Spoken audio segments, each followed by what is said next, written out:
This is Chapter 3 review, question number 6, and we'll do number 7 at the same time.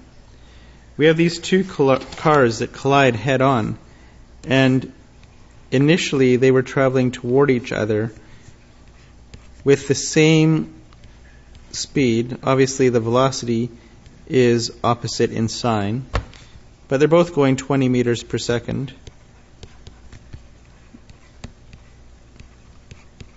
Let's make this one negative 20 meters per second. So we assign a direction to it. And this is the 1.5 times 10 to the 3 kilogram car.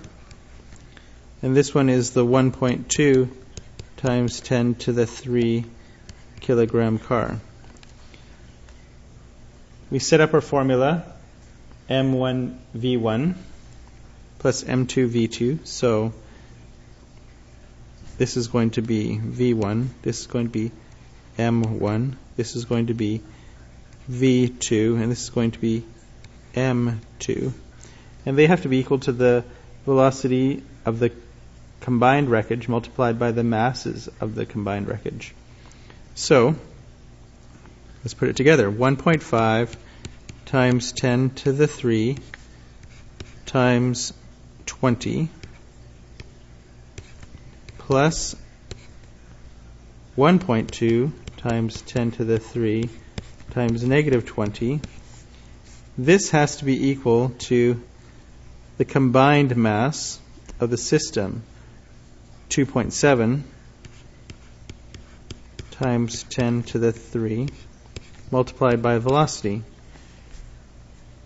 Adding all of this up, so multiplying this, adding them together, and then dividing by 2.7 times 10 to the 3 will give you a velocity of 2.2 meters per second. It's positive, and what this tells us is that it is in the direction of the larger car. In our picture, that would be to the right. We made an assumption that that was the direction to begin with, and so we just continue with that assumption. But the 2.2 meters per second is in the direction of the car with the larger mass. In question 7, we have a 52 kilogram girl coasting along the floor on a large 2 kilogram skateboard if she is moving at 1.8 meters per second. When another child, a 46 kilogram boy, jumps on, what is the speed of the skateboard immediately after they jump? Well, initially the momentum, mass times velocity, is equal to the mass of the girl plus the skateboard.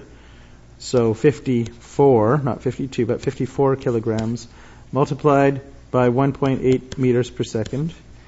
And at the end, this must equal the mass of the entire system. So the 54 kilograms of the girl and the skateboard plus the 46 kilograms of the boy, or 100 kilograms total, multiplied by the velocity.